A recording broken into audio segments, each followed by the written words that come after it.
Hello बच्चों, कैसे हैं आप। उम्मीद है कि आप अच्छे होंगे। आज हम सबक 3 लोकगीत समझेंगे। लोकगीत का मतलब होता है जो लोगों द्वारा बनाए जाते हैं, जिसमें कि इसमें लोग जैसे कभी शादियां हो तो शादियों के गीत गाते हैं अपना बनाकर अपनी तरफ से ही। कोई दूसरा मंज़र हो, कोई फसल पक रही हो तो उसके लिए गीत खुद ही बनाए जाते हैं। ये आम तौर पर लिखे नहीं जाते। जैसे कि इस देखिए, इस तस्वीर में देखिए लोग क्या कर रहे हैं, नाच रहे हैं, खुशी जाहिर कर रहे हैं, ढोल बजाकर अपनी सारी खुशियाँ जाहिर कर रहे हैं। ठीक है, अब इस सबक में हम यही पढ़ेंगे। देखिए, लोकगीत उन गीतों को कहते हैं जो अवाम में बहुत मकबूल होते हैं। अवाम मीन्स जनता। ठीक है, मकबूल मतलब मशहूर होते हैं बहुत ज़्यादा, और जिन्हें अक्सर अवाम ही गाते हैं, यानी कि गाता भी कौन है उन्हें, जनता ही गाती है। ये गीत छपी हुई किताबों में कम मिलते हैं। ये वाले गीत जो हैं, जो ये लोग गाते हैं, ये अपने मन से गाते हैं, अपना बनाकर गाते हैं, इसलिए ये गीत जो आपको किताबों में कम देखने को मिलते हैं। बहुत से लोग गीत ऐसे भी होते हैं जिनके बारे में हम ये भी नहीं जानते कि इनके खालिक कौन है। खालिक मीन्स इनको लिखने वाले कौन हैं, उनके बारे में हमें पता ही नहीं होता है। लोकगीत ज़्यादातर लोगों की ज़बान पर होते हैं और एक नस्ल से दूसरी नस्ल तक पहुंचते रहते हैं। यानी कि जैसे आज हमारे फादर ने गाया, उससे बड़े होकर उनके बेटे गाएंगे, फिर तीसरी नस्ल आएगी वो गाएंगे। इस तरीके से ये गीत चलते रहते हैं एक नस्ल से दूसरी नस्ल से। लोकगीत अवामी जज्बात, लोकगीतों में क्या क्या होता है, जनता की जज्बात, उमंगों, तजर्बों पर बने होते हैं। यानी कि उनके उन गीतों में लोगों, आम जनता के जज्बातों को दर्शाया जाता, दिखाया जाता है। इसलिए वो किसी ग्रोह या कौम की आवाज़ होते हैं। बाज़ औकात वक्त की जमा औकात। बाज़ औकात इन गीतों में अवामी ज़िंदगी के मंजर कशी इस तरह होते हैं कि हमारे नज़रों के सामने इनकी तस्वीर खिंच जाती है। यानी कि इन गीतों को इस तरीके से गाया जाता है, अगर हम सुनते तो हमें ऐसा लगता है वो हमारे सामने ही हो रहा है वो सब कुछ।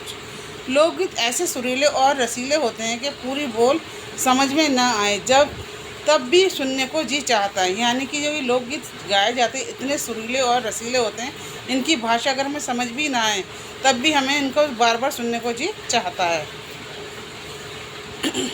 मिली जुली अनजावी कोशिशों से पैदा होने वाले इन गीतों में हर शख्स के लिए अपनायत और प्यार होता है। इन गीतों को जब गाया जाता है तो सबके लिए इसमें प्यार को दिखाया जाता है, इसलिए ये गीत आसानी से याद हो जाते हैं। इनकी ज़बान और ख़याल दोनों सादा होते हैं। जो इनकी इसमें ज़बान का जो इस्तेमाल किया जाता है वो बिल्कुल सादा होता है और ख़याल भी बहुत सादा होते हैं। इन्हें गाने बजाने और इनसे लुत्फ़ लेने के लिए किसी बाकायदा इल्म की ज़रूरत नहीं होती। यानी कि इसके लिए कोई ट्रेनिंग की ज़रूरत नहीं होती इन गानों को गाने के लिए। जैसे फिल्मों में गाने होते हैं तो इंस्ट्रूमेंट्स होते हैं बहुत सारे, उन्हें सिखाया जाता है, लेकिन लोकगीत को गाने के लिए कोई भी इंस्ट्रूमेंट की ज़रूरत नहीं होती, कोई भी जो है ट्रेनिंग की ज़रूरत नहीं होती।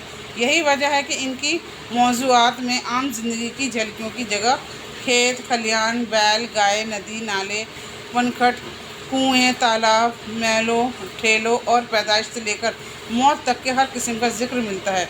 इन गीतों को जो गाए जाते हैं इनके अंदर किस किस की झलकियाँ दिखाई जाती हैं। खेतों के बारे में बयान किया जाता है, खलियान, जानवरों के बारे में, नदी नालों के बारे में अगर गा रहे हैं तो उन्हीं के बारे में बताएंगे सब। कुएँ के बारे में बता रहे हैं तो उसके ऊपर ही गाएंगे। तालाब के पास खड़े तो तालाब के बारे में बताएंगे। ऐसे ही जब पैदाइश होती है, जब किसी बच्चे की पैदाइश होती है तो उसके ऊपर ये लोग गीत गाते हैं सब मिलकर। ऐसे जब मौत होती है तो कहते हैं ना कि वो बहुत अच्छा था, बहुत अच्छा गा गा के बोलते हैं। ऐसे ही मौत तक हर किस्म का जिक्र मिलता है लोकगीत में। इन्हें गाने के लिए बहुत से साज़ों की ज़रूरत भी नहीं होती। साज़ मतलब इंस्ट्रूमेंट, जैसे ढोल ताशे, ये सब बजाने की भी ज़रूरत नहीं होती। बस एक सारंगी या बांसुरी, एक तारा, खड़ा, ढोल या एक ढोलक ही काफ़ी। यानी कि अगर ये खाली ये चीज़ें भी हों तो इससे भी ये गीत गा लिए जाते हैं। खाली ढोलक को जब भी गा लिए जाते हैं, ये किसी भी साइज़ पर गाए जा सकते हैं, साज पर। यानी किसी भी साज मतलब किसी भी इंस्ट्रूमेंट पर गाए जा सकते हैं। ढोल बजाने पर या कोई तबला बजाने हो इस पर, और वगैरह साज के भी गाए जा सकते हैं, बिना इंस्ट्रूमेंट के भी गाए जा सकते हैं। ठुमरी, दादर, कजरी, ये सब लोकगीत के अपने अंदाज़ हैं। बारह मासा भी इसके मशहूर शक्ल है। यानी कि 12 मतलब 12 और मासा मतलब महीने, 12 महीने ये मशहूर होते हैं, गाए जाते हैं। जहाँ लोकगीत हैं वहाँ ज़िंदगी से प्यार है। मतलब जहाँ लोकगीत गाए जाते हैं वहाँ पर सब जो है ज़िंदगी से प्यार करते हैं और एक दूसरे को सोचते समझते हैं, प्यार मोहब्बत से रहते हैं। जाड़ों की रुत में अलाव के आसपास बैठे हुए बचपन के साथी किसी जाने पहचाने गीत में सोए हुए सपने जगाते हैं। यानी कि जब जाड़े होते हैं, अलाव होता है जो बीच में आग जला लेते हैं और उसके चारों तरफ जब बैठते हैं आपस में बैठ कर बातचीत करते हैं और उसमें बताते हैं कि हम ये पहले ये हुआ करता था, तो वो लोग गीत में ही सारी बयान करते हैं। चांदी रातों में भी बचपन की सखियाँ चूड़ियों की खनक और पायलों की झनकार से इन गीतों में चार चांद लगाती हैं। जब चांदनी रात होती है तो लड़कियां जो हैं मतलब चूड़ियों की खनक और सब ये डांस करती हैं वहाँ पर।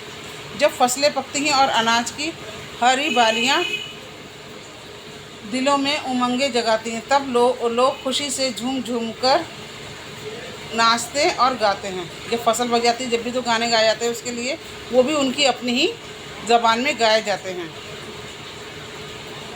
जब किसी की लड़की की शादी होती है तो इसकी सहेलियां और दूसरी अजीज़ रिश्तेदार औरतें काहे को प्याही बदीस या बाबुल मोड़ा इनर छोड़ो ही जाए जैसे दर्द भरे गीत गाते हैं। जैसे जब लड़की विदा होती है तो उसमें भी वो अपनी जो उनके गाते चले आ रहे हैं, जो उनके पूर्वजों ने गाया होगा, जो उनकी नस्ल चलता है वही गीत गाते हैं कि तू ऐसी ये बाबुल को छोड़ के जा रही है, सब ये गीत गाते हैं। इस तरह जब सावन आता है और किसी नौविया हता लड़की को ससुराल में अपने माँ बाप भाई और आम जोलियों की याद सताती है तो वो बड़े दर्द भरे अंदाज में गुनगुनाती है। जब वो ससुराल जैसे कोई लड़की होती है उसको अपने घर वालों की जब याद आती है तो वो अपनी धुन में जो है उनके बारे में सोच के मेरा भाई ऐसा, मेरा बाप ऐसा, मेरा माँ ऐसी, तो उनके जो है गाने वो गुनगुनाती रहती है। अम्मा मेरे बाबा को भेजियो जी के सावन आया, जैसे इस तरह के गाने गाती हैं वो। इस तरह लड़कियों की शादी में भी गाने गाए जाते हैं। लोकगीतों में देहात और कस्बात की समाजी ज़िंदगी के सारे रंग साफ नज़र आते हैं।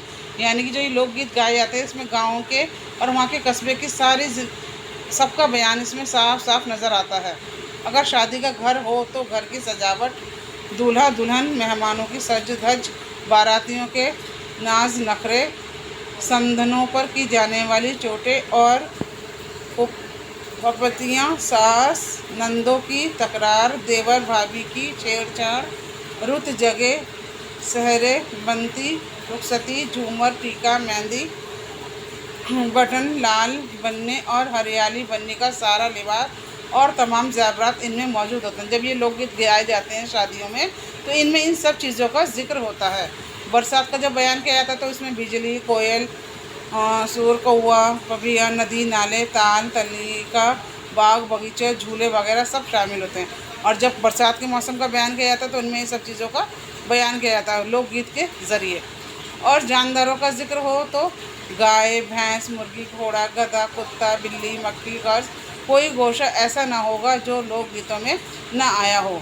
यानी कोई भी ऐसी चीज़ ऐसी नहीं हो जो गीतों में नहीं शामिल किए। जब जानवरों के बारे में बात की जाती है, जानवरों के बारे में लोकगीत गाया जाता है।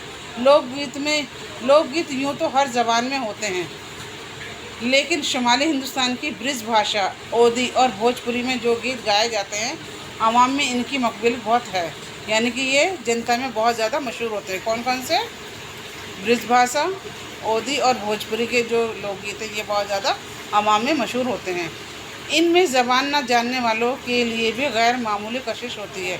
कश्मीरी, हरियाणवी, पंजाबी, बंगाली, मालवी और राजस्थानी लोकगीतों का बड़ा प्यारा अंदाज़ है। इसको इन भाषाओं में बहुत अच्छी तरह से गाए जाते हैं लोकगीत। ख़ास तौर पर राजस्थानी लोकगीत तो अपने रक़्स और मौसीकी की वजह से ज़्यादा मकबूल हैं।